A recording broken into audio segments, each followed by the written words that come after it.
everyone. Thank you so much for joining us today. My name is Max here at BizNow, and I am really excited to welcome you to today's webinar, Minimizing Cybersecurity Risk from Third-Party Vendors, Building Resiliency to Stay Secure and Ensure Business Continuity in the Commercial Real Estate Industry. I want to give a huge shout out and thank you to our presenting sponsor for today's webinar, Intelligent Technical Solutions. Their support makes programs like this possible, so thank you so much for partnering with us on this incredible program. We have a lot to cover here today, so just a few housekeeping items before we get started. You are welcome to submit any questions you have in the Q&A section, and time allowing, we will try to get to as many of them as we possibly can. If you miss any of the panel, don't worry, the replay will be emailed to you shortly at the conclusion of the webinar. In addition, the recording will be available on our website at biznow.com/webinars.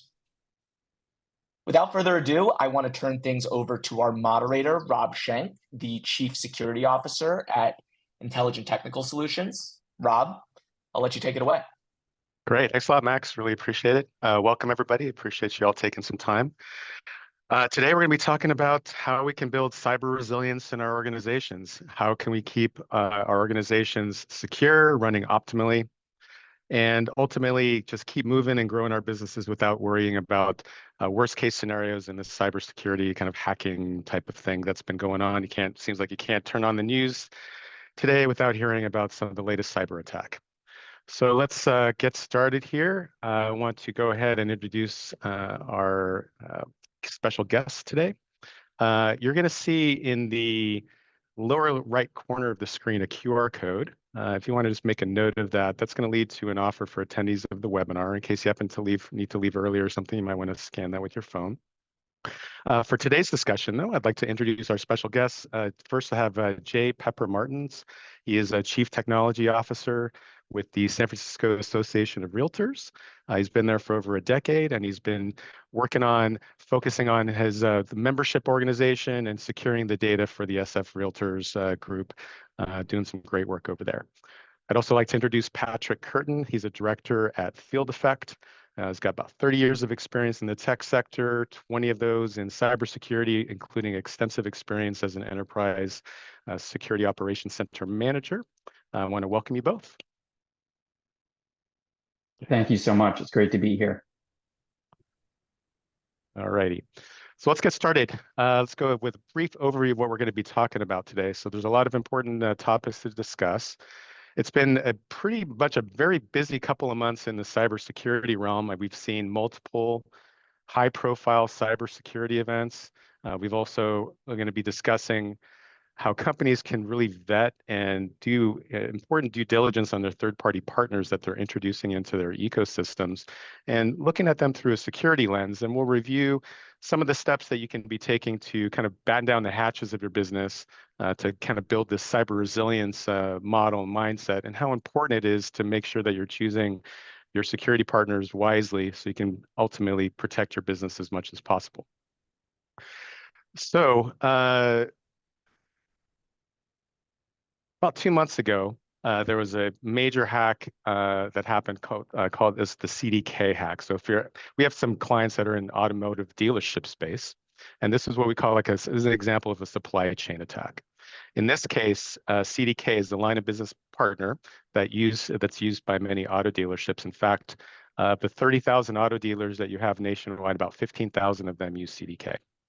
They had a ransomware attack, and that basically brought down half of the auto dealerships across the country right before the 4th of July, which is a really super busy time of the year for them. CDK actually got hit twice. They got hit with the initial attack, and then during their initial recovery, they got popped again. And that just kind of resulted in downtime for over, probably about 3 weeks or so for many auto dealers, and they're relegated back to pen and paper. This attack is probably going to costing the industry about $1 billion. There's some regulatory requirements that are going to complicate things for auto dealerships. Lawsuits have already started. Customers are suing dealerships. Dealerships are now suing CDK. It's kind of a big deal in that space, but a good example of a supply chain attack where, a line of business partner has been compromised and it brings down a company's operations. Next up, if any of you have ordered or bought tickets to concerts, you likely have used Ticketmaster. Ticketmaster had a breach recently as well that has impacted, I think, 560 million consumers. I know that I personally got an email asking me to change my password. I know multiple others, colleagues and friends have had that same experience. Maybe Pat, if you can kind of go into this one a little bit. I know there's some interesting applications here that for folks to know about. Sure. Thanks, Rob. So the Snowflake breach is another example of a supply chain attack that went far broader, more broadly than just the company that itself that was breached. And most of us haven't heard of Snowflake, but they're a provider supporting a lot of really big organizations like Ticketmaster and AT&T. And when they got breached in June, it may have been the single largest breach in history. It's certainly up there in the top 5, because just Ticketmaster and AT&T alone is hundreds of millions of records leaked out.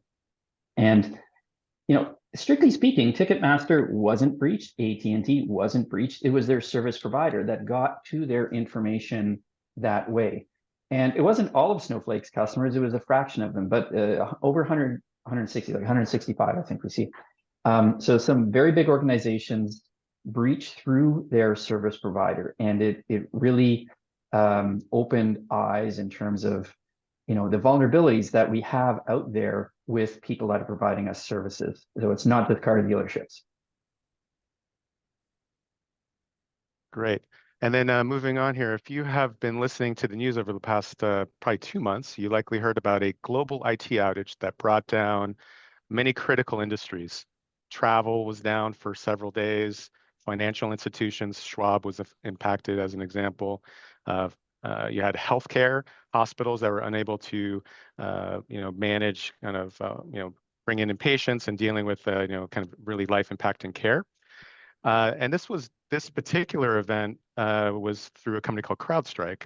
I know that some travel got impacted during that. I had folks that were actually traveling during this period of time, ended up missing a wedding. So this is one of these things where these kind of outages are now having has serious impact on people's lives.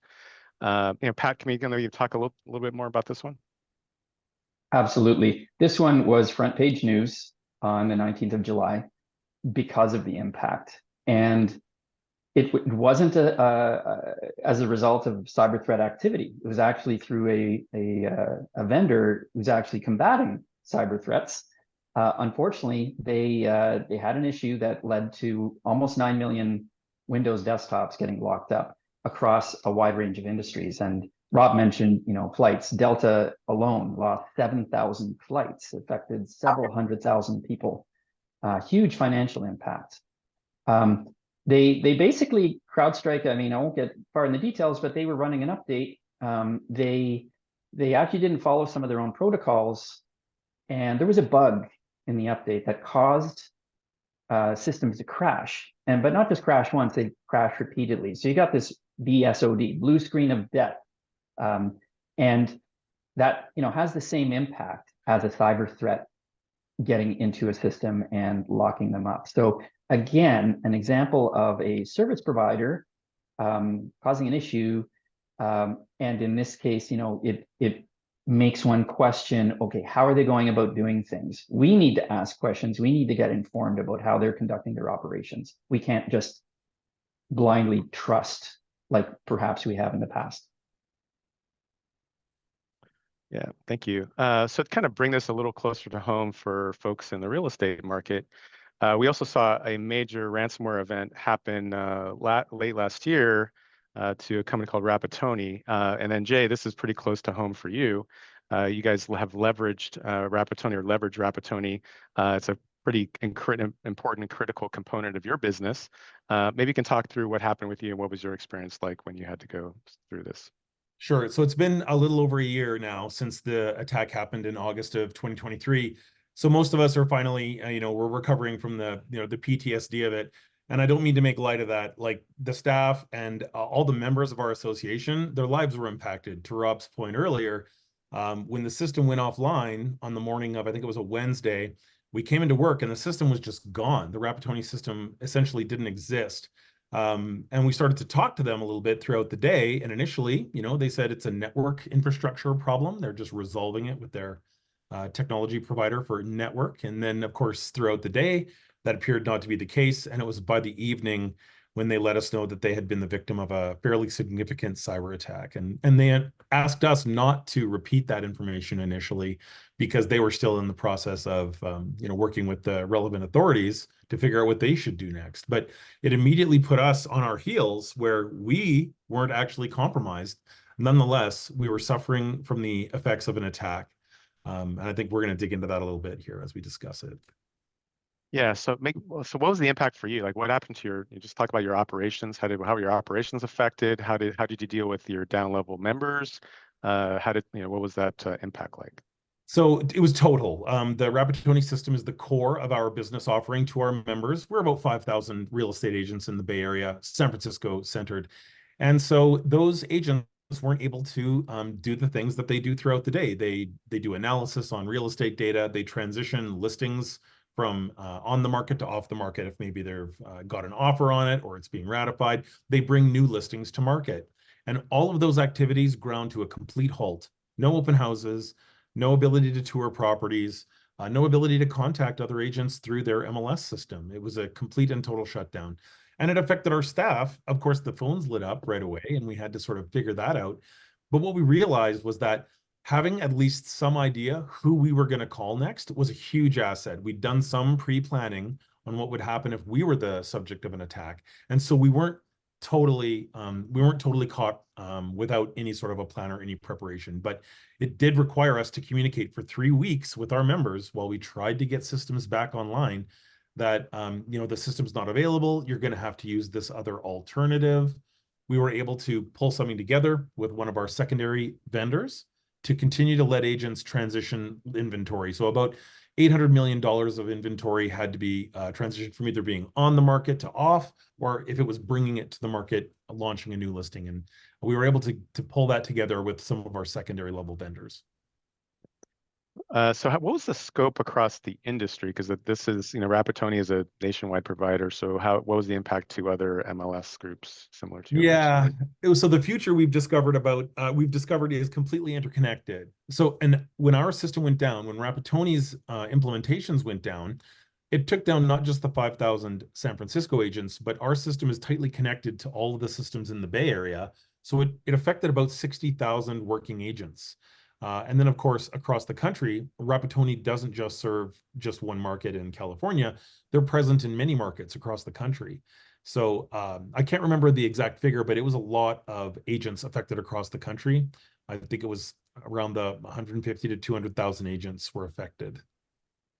Wow, that's huge. And so, talk about the duration. What was the duration of this, outage? How long did it take you guys to get back to some semblance of normality?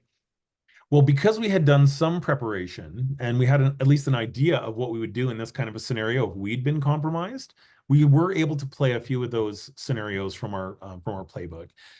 So we knew who to call. We called you. We knew who to communicate with our partners right away, and we knew that we were going to have to take steps to bring the service back online as fast as possible. And we knew the steps that we would do to do that. But this was our vendor who was down. So we were kind of at the mercy of when they were ready to turn us back on, we were ready to be there to help our members get back online too. But it was a really difficult 3 weeks. I mean, I'm sure everyone on this call can imagine if every one of your customers is calling you 3 times a day to ask, when's it going to be back online? When's it going to be back up? What are you guys doing? How come you're not doing anything? Those can be fairly stressful situations. And it definitely was. Like I said, gratefully, we had some really fantastic second level partners who stepped up to the plate and helped us get something in place. So after about day 8 or 9, we had a parallel a sub implementation that was working for real estate agents, but it wasn't the full system and it wasn't as good as what they would normally have in a full platform. Now, having gone through this particular incident, like what has changed for SF Realtors post-incident? How's your perspective modified? Before the incident, we were always thinking about what we would do if we were compromised. And of course, now that we're post-incident, where it wasn't us, it was a partner, now we're realizing that all of our third-party providers who give us software tools that we either revend to our members or we use ourselves, we better dig into every single one of these and figure out which ones are vulnerable, what would happen if these solutions went away, and what plans should we have in place if those solutions went away. What have you, like, we can talk through a little bit about what are some of those what are examples of some of those modifications or adjustments that you've made post? Yeah, in instances where a vendor is a sole vendor of a solution that is core to our business continuity, we're now making sure that we understand what parallel system would we switch to in the event of a failure. And this isn't just true for companies like us. You've heard that some companies in those other outages had to revert back to paper in a few cases. I think that's what happened with the car dealerships, right? They Right. went back down to paper. So, but now they have an understanding of what they have to do. And so that's what we did. We analyzed our vendors that we were dependent on and figured out what we would do as a parallel in an emergency, or how would we mitigate the damage if that product was unavailable. And we've made plans for how we would handle those scenarios, most of them. Yeah. The other thing Cool. that I think you're wondering is, what are we doing with our third-party vendors? And we're asking them some new questions that we weren't asking before. Better questions, questions we were asking ourselves and had made plans for ourselves, but we weren't sure that our partners had thought all of these things through. And so now we're asking them to either A, show us that they've thought it through, or B, please think it through. And otherwise we have to, make other business decisions. Yeah, I think that's a great segue to, how do we vet vendors? We've had these events. It's brought up, we're working with these line of business applications. We wonder how secure they are. What are their backup methods? We need some kind of better process for vetting. So maybe you can talk through that a little bit, Jay. How do you integrate new partners? What's your process like now? And then maybe I'll spin it over to Patrick, and he can kind of chime in on, whether there's some best practice questions to be asking folks.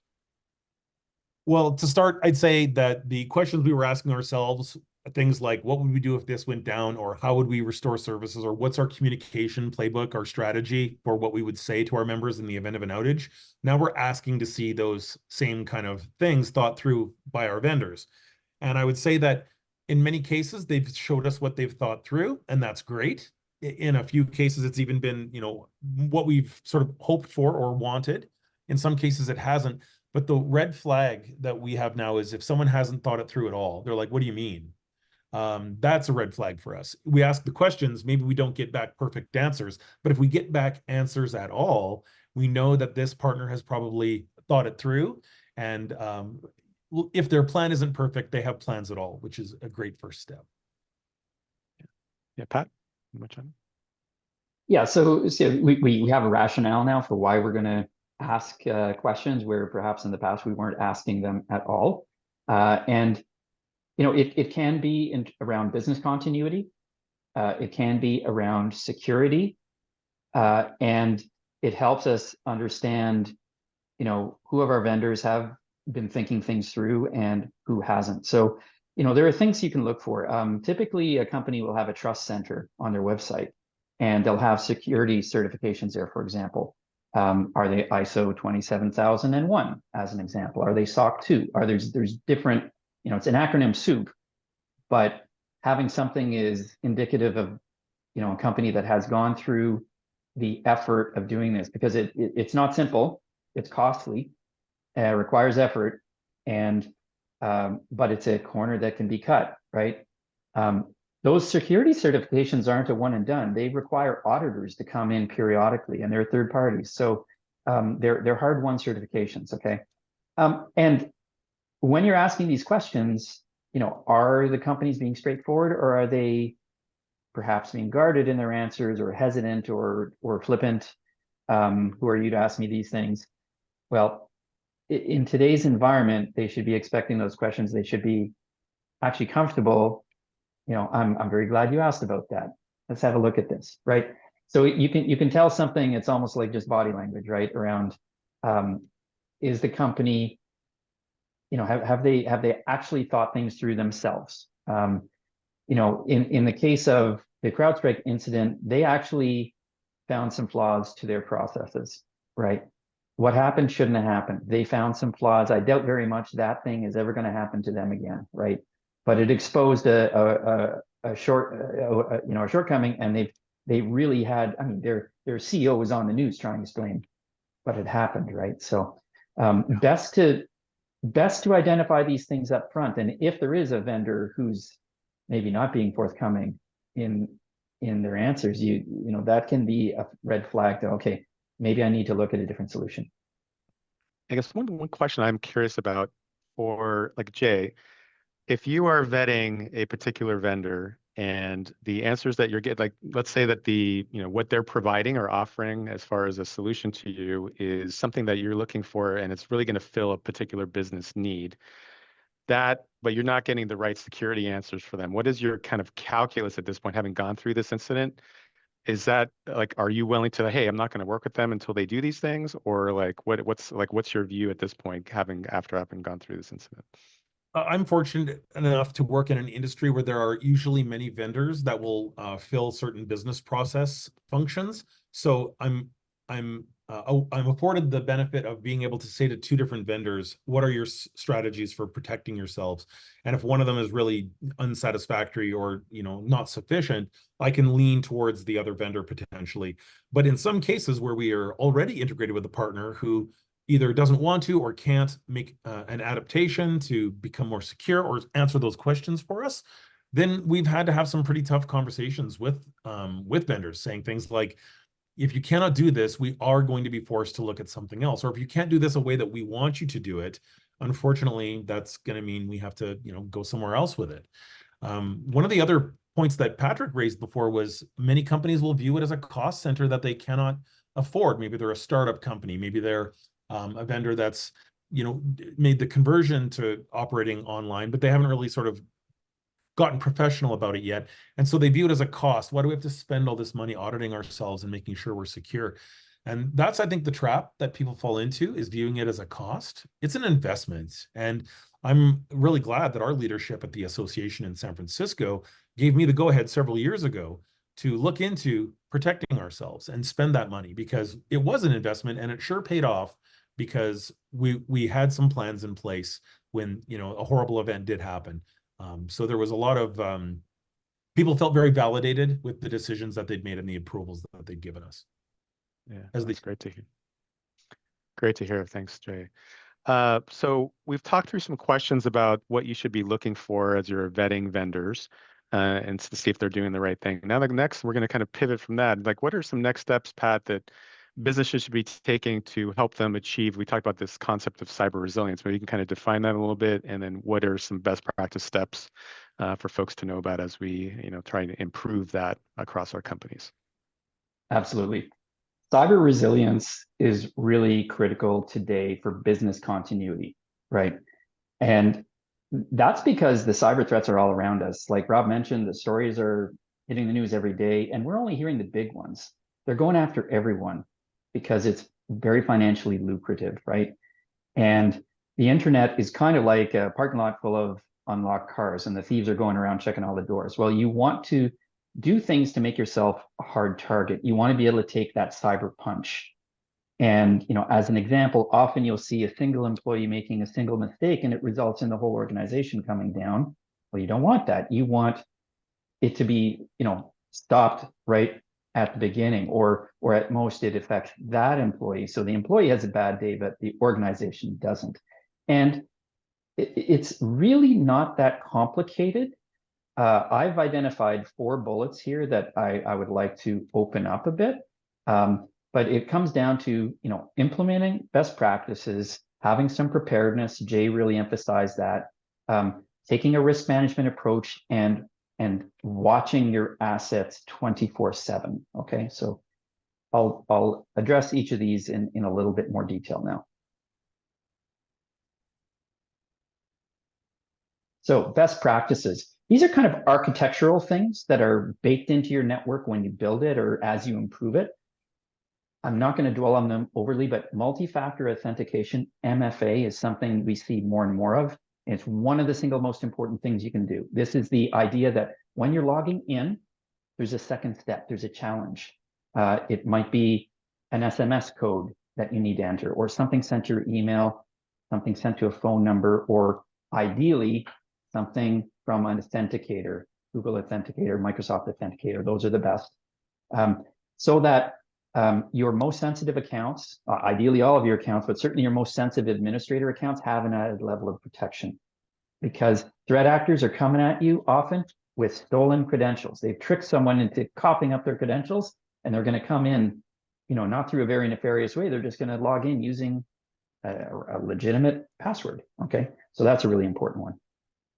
Least privilege principle. This is the idea that not everyone on the network, not all your users have high levels of privilege. You don't need that. It's convenient, then those users can make all kinds of changes without anyone's help. But from a security perspective, it's pretty bad. You want your users to have basic privileges, what they need to run their applications, and nothing more, so that if they do get compromised, the threat actor isn't coming into account with all kinds of strengths. All right. Network segmentation. This is just the idea that your network needs to have internal barriers. It's a way to basically stop the threat actor from freely moving around the inside of your network once they get in. And finally, immutable backups are really, really critical from an architecture perspective, because, absolute worst case scenario, that's what you're going to rebuild from. Cyber threat activity can be an existential threat for small and medium businesses. Where it's worst is if an organization gets fully compromised and their backup solution gets compromised too, because it wasn't offline, or because it was vulnerable in the same way. That backup is what you're going to rebuild from in a worst case scenario. So those are all kind of things you do to prepare your technology. Then there are things you can do to prepare your employees and prepare your teams. Okay, employee awareness. And I know, Jay, this is one you have strong opinions about. So maybe you'd like to jump in there. Yeah, definitely. So with employee awareness, getting your staff to be your first line of defense is absolutely critical. So after the incident, we really stepped up our attempts to train staff to identify real threats before they fall into the trap. Like Patrick said, sometimes a link will look at a very legitimate email. Someone will click on it very innocently. They'll put in their credentials. Well, those credentials have now been captured, and they may not use them right away. They might wait. So training your staff to recognize when they look at an email and go, wait a second, there's something fishy here, is really, really key. Letting them know when attacks happen, how those attacks happened, showing them how how companies have been compromised helps them identify how not to fall into those same traps. So when you do a little training and help your people, your best people, get up to speed on what they're looking for, they'll help you. For a long time, we were telling staff, you know what, if you see a fishy email, send it into us. We called it a phishing trips expedition. We made it into a bit of a contest, and we were able to award like a prize to one of our staff persons who did the best. And a bit of gamification helped people sort of have a little fun with it, even though we're talking about something that's, not super fun. And then MFA too, getting our staff to all be up to speed on using authenticators, even just training them. Hey, here's how authenticator tools work. It's very surprising that a lot of people just don't want to do it because they're unsure. They don't know how the notification works. Do they choose the Google Authenticator or the Microsoft Authenticator or something else? You got to sort of train people and help them get comfortable with these tools so they're willing to use them and not try to defeat them. If your staff's trying to defeat them, then you're going to have a problem. Yeah. Yeah, just to add a little bit to this, we've been working with many clients deploying these kinds of systems, and we've seen that the ones that are the most successful really have leadership buy-in from the beginning and the get-go. They're setting the agenda. They're going ahead and starting and demonstrating that they've gone through the training, and they're showing and leading by example. I think that's been a huge help in really kind of getting it and baking it into the culture. And what we're really trying to create here is like a non-shaming, encourage sharing, security first kind of mindset in the culture You mentioned gamification. That's also been a big driver for increasing engagement and driving participation. We've also, as part of the kind of the rollout and discussion and evangelization of the security awareness training, has been letting team members know that the information is not just relevant to the business, it's also relevant to their personal lives. The information that they're going to be learning from these cyber trainings are things that they can directly take back to their personal networks, their family networks, all the stuff that's happening at home, protecting their own personal identities. It's the same stuff, and it just impacts across, both personal and professional lives. That's a really good point, because the phishing attempts these days are so good, right? They're font perfect. They don't have spelling mistakes. They're offering up Amazon gift cards and Apple gift cards. They're appealing. It's important for you to understand that. It's also important for your kids to understand that, your partners and so on, because they prey on that kind of thing, or they'll inject, they create urgency. So you can recognize these things and protect yourself. Now, employees are one part of it. The teams are part of it too. And, you want your executive team buy-in. You want your executive team to understand the situation that they're in, right? So a third-party assessment, ITS does these, where, you can get a read on where you're strong and where you have room for improvements. You can put plans into effect. If it isn't obvious to yourself, you can get that help. IR preparedness, Jay referred to this, so incident response preparedness. ITS and Field Effect, we help out companies frequently who are going through crises, right? They haven't thought about these things in advance, and they don't have playbooks. It's the worst possible time to be thinking about what to do, right? You want to think about these things in advance and have some idea, even just who you're going to call. And Jay had that, fortunately. And finally, exercises. Just like the military, you fight the way you train. So you can do exercises around phishing. You can do exercises around incident response. There's a lot you can do. And now, just shifting gears in terms of what you can do on an ongoing basis with your IT resources. There's a proactive and reactive element. The proactive element is finding issues before the threat actors do, because there always are. Okay, patching, keeping your operating systems and applications up to date is really critical, because every day vulnerabilities are being found in these things. Some of them really, really bad, really severe. Okay, companies like Microsoft and Google and so on, they're constantly patching. All right, and you need to make sure your systems are being patched. Your cybersecurity solution needs to identify systems that aren't, or maybe it's IT that's been smuggled in or it hasn't been authorized to connect and so on. So you need to find those issues before the threat actors do, because then you can do something about them, and you make it far harder for the threat actor to get in and wreak havoc. And then the flip side of that is the reactive part, which is you're watching for threats as they happen. And this has to be 24/7. Okay. So you can only defend what you can see. You need to have visibility into your assets, your servers, your laptops, your desktops, your cloud environments. You need to have visibility into all of those things. You need to apply analytics, apply AI and machine learning, so you can detect those needles in the haystack, in the field of haystacks, because everything the threat actor does is observable. It's just very difficult to spot in the mountains of activity going on. And not only should it be 24/7, but your solution needs to be able to block, right? It's great to detect, but when things are spotted at 2 a.m. on a Saturday, Jay, I'm not sure when yours started, but often it's middle of the night, right? Yep, it was middle of the night. You want to have a partner that is 24/7, that either has, it might be analytics that does it all automatically without a single human touching it, because it's a very high fidelity indication of badness, right? Or you want to have a team, the very big companies have 24/7 operations. Well, that's not achievable for a small, medium business. You need a partner that can do that for you. I'm just going to comment on that quickly, Patrick. because it's not achievable for me. I mean, we're a small organization. Our staff is about 20 persons.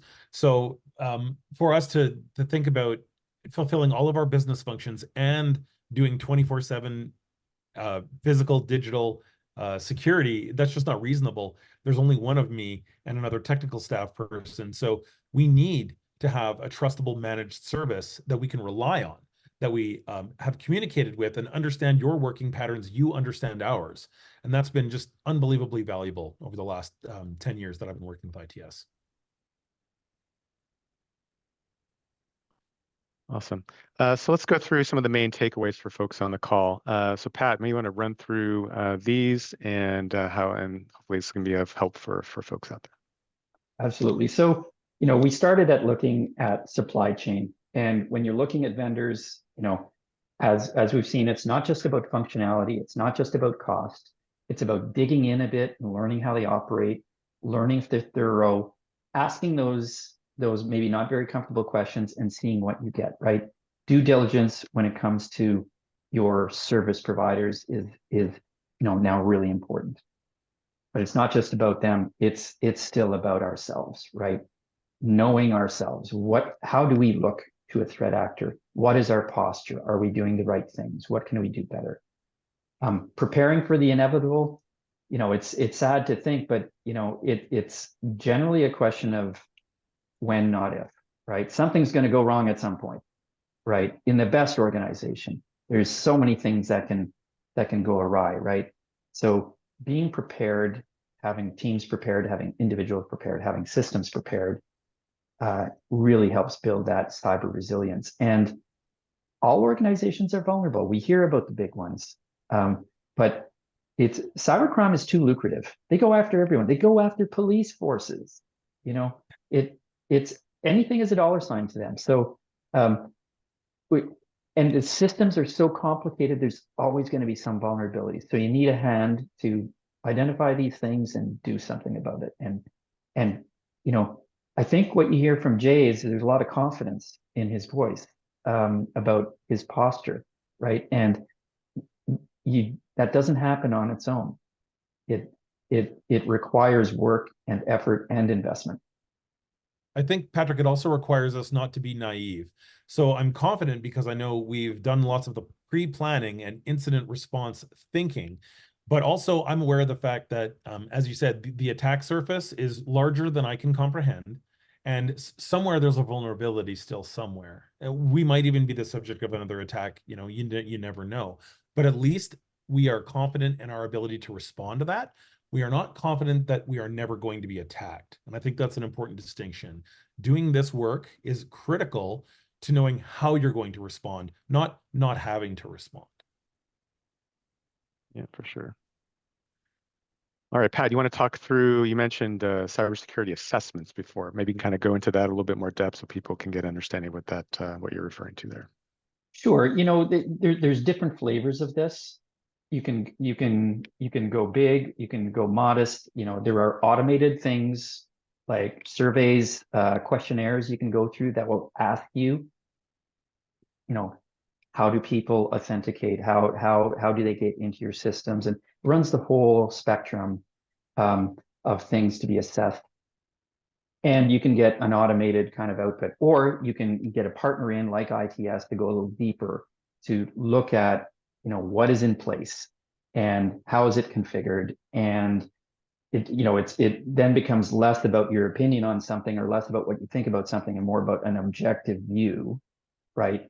And this allows you to build a picture of where is my organization strong? Where are the areas for improvement? And there are usually areas for improvement in some companies, quite a bit, right? But you got to start from somewhere.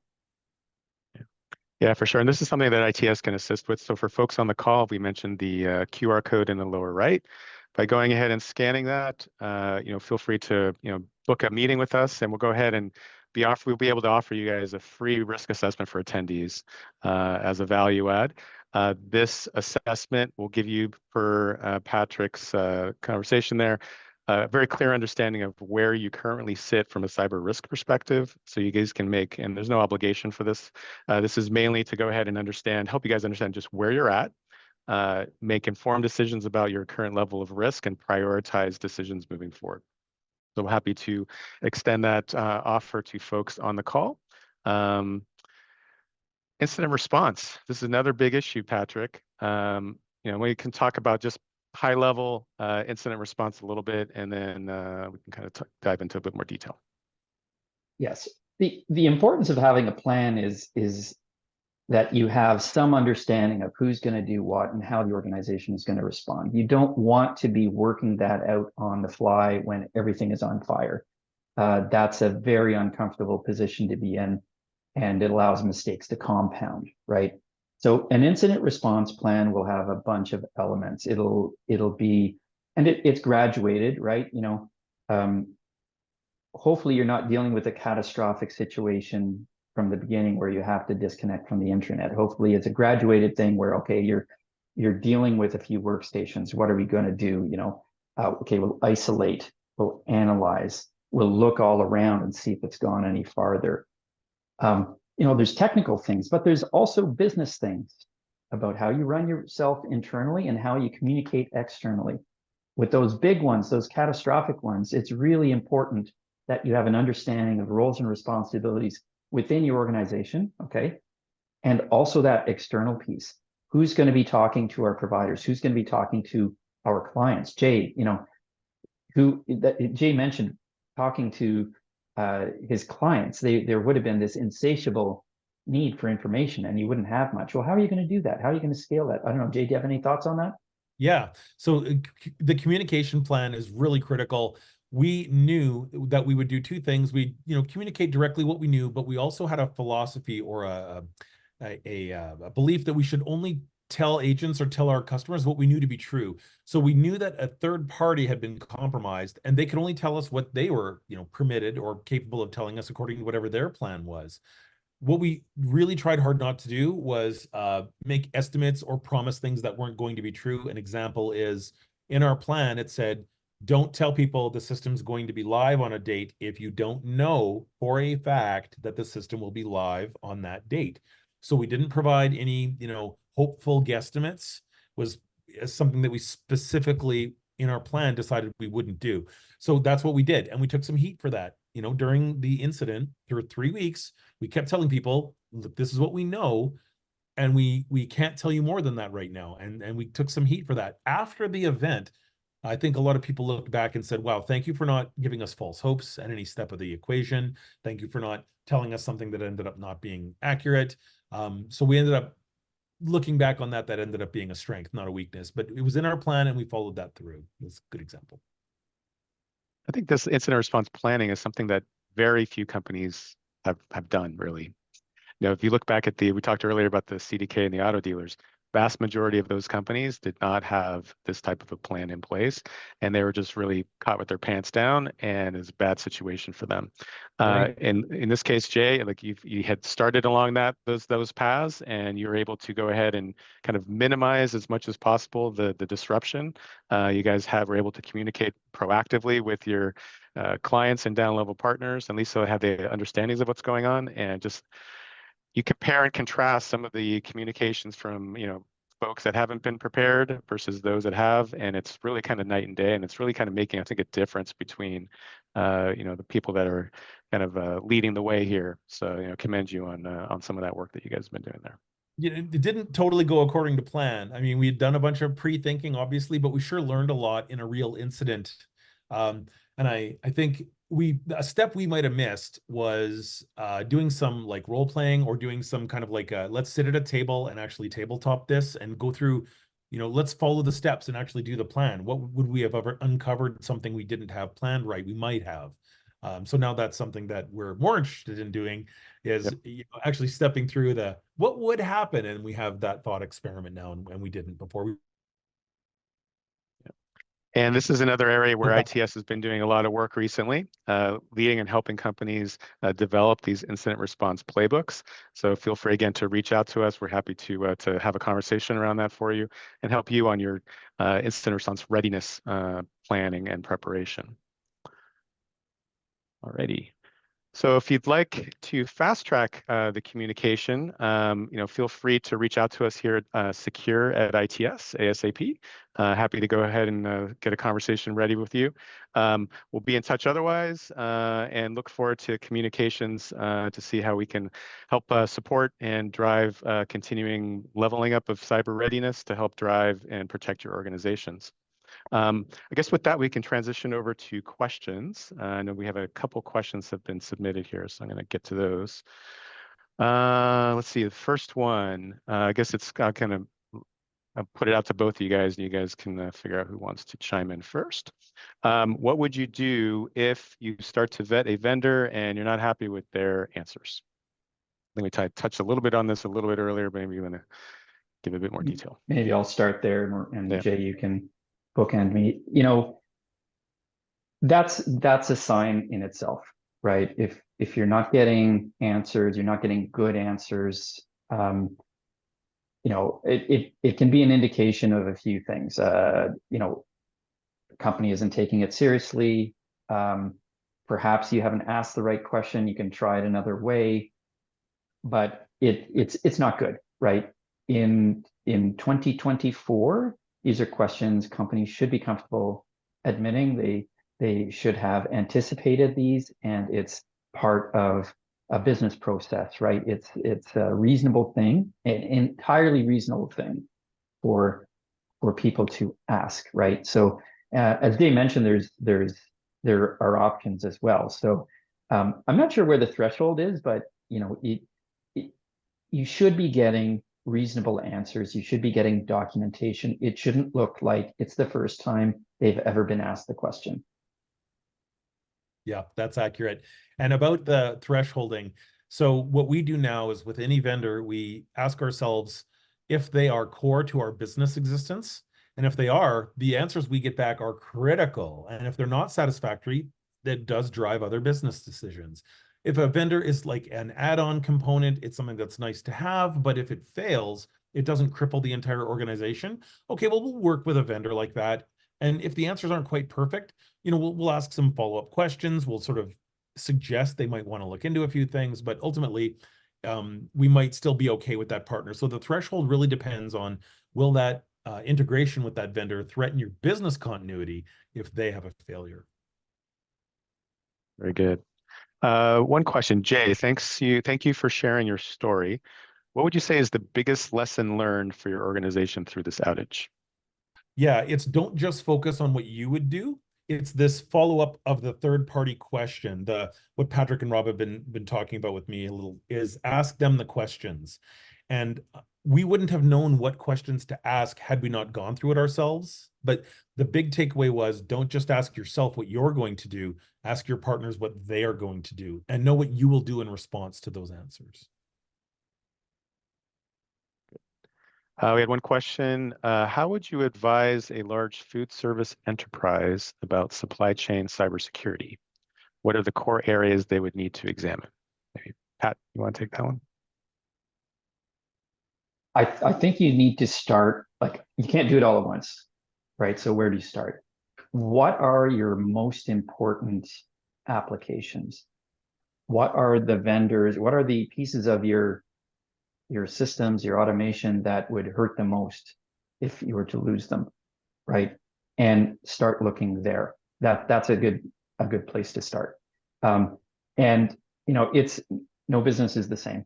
There's every organization is a little different, and you do need, I think, a bit of cybersecurity expertise to understand some of these implications. So, medium scale businesses will sometimes have someone on staff. The smaller you get, the harder it is to have that expertise in-house, and that's where partnerships can really become important. You can get help on formulating the questions and actually figuring out what to look at, right? So it's a hybrid approach. But start with the most important things, and you're going to learn as you go. Yeah, and Ed, feel free to reach out. Happy to have a conversation around that. I think we have expertise in that area as well. So, All right, next question. If a business has internet with large providers, they state they offer security as a part of the service. Is that not enough? For sure, absolutely, it is. It is not enough.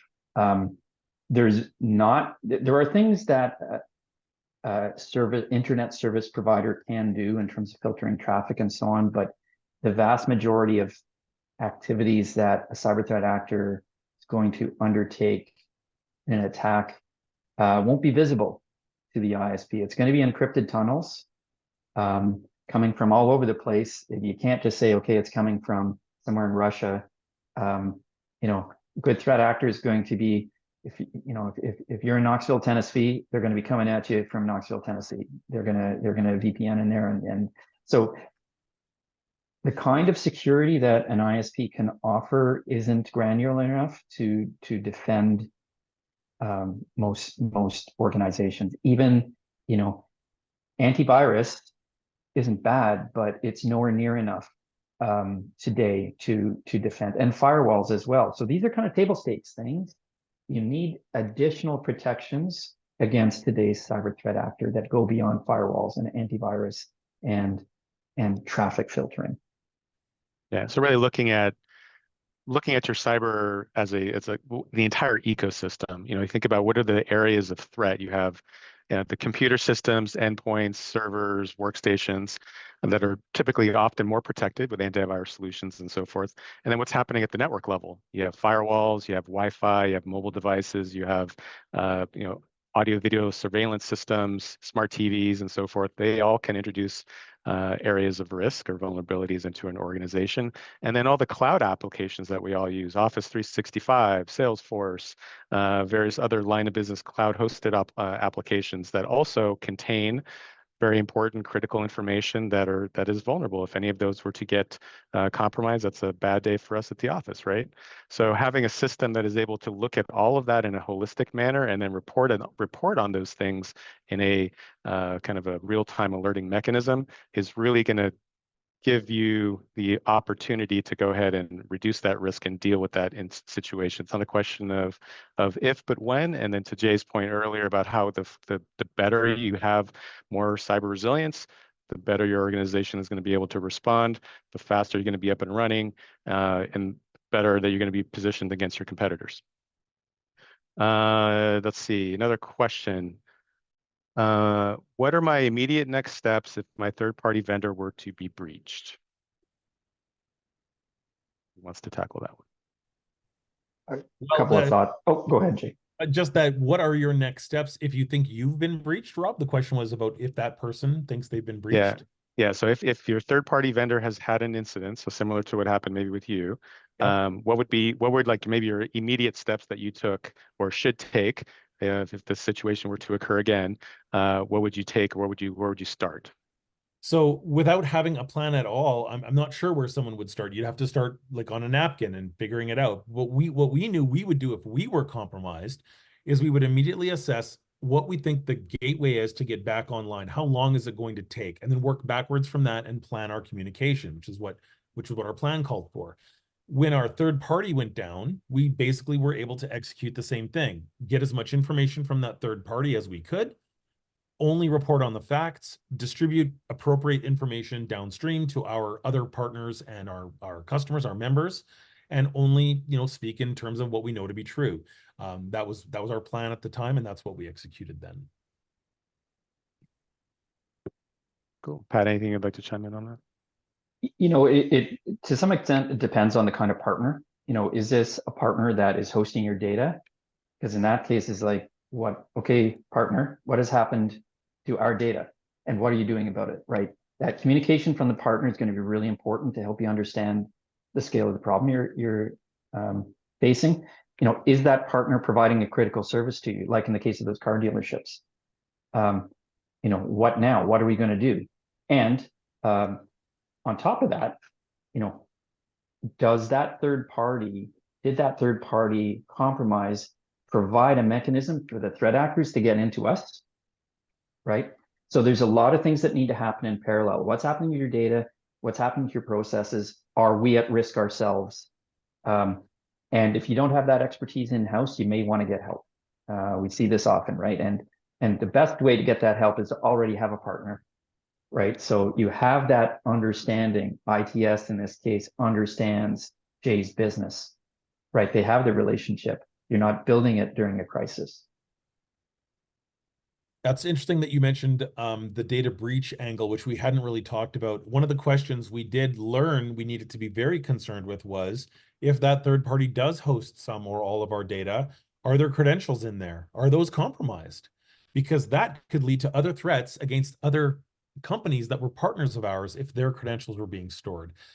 Thankfully, the way that the situation shook out, none of that information was compromised. But that's an excellent point, that know what data is in that third party and know if that data has been compromised. All right, another question. This maybe is for you, Pat. How would you recommend approaching adoption of frameworks like SLSA, supply chain levels for software artifacts? How about just adoption of frameworks? How would you approach adoption of frameworks in general? There's right there. Maybe you can talk to One that. of the lovely things about frameworks and standards is there's so many to choose from. So, I mean, one way to go at it is, from a peer group, hopefully you have allies and colleagues that may have gone through that before and might be able to point you in a certain direction. Okay. I always like trying to boil things down to common sense, which maybe is a little simplistic of me, but I start from, first principles. If I'm using someone else's software, I want to understand, how do they do software development? What is their philosophy on software development? How do they test? What are their testing methodologies? What are your rollout methodologies? Okay, so you don't have to use a framework, right?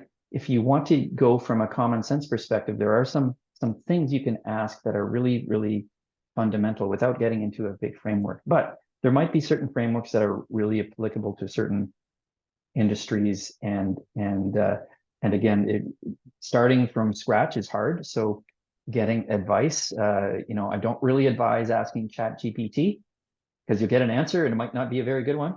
But going to people who have gone it before through, your industry association or so on, those can all be good sources of information. ITS is probably a great source of information. Yeah. All right, we'll give it a second to see if there's any other questions that come through. I guess with that, I want to thank Patrick and thank Jay for sharing their stories and expertise. Hopefully this has been of value for the larger community. Max, appreciate the opportunity to work with you in BizNow. Any questions, please follow up secure@itsasap.com, and look forward to some conversations, and wish you the best for the rest of your day. And then Max, you want to close things up? Yep. Thank you so much, gentlemen. Really appreciate your time. It was an incredible discussion. Just a quick reminder to everyone that tuned in, have an amazing rest of your day. If you missed anything, you will receive an email shortly with the recording link so you can watch it on playback, and a reminder that the recording will also be available on our website at biznow.com/webinars. That's all I've got. Thank you so much, and see you guys later. Thank you. Have a great day. Thank you. Take care.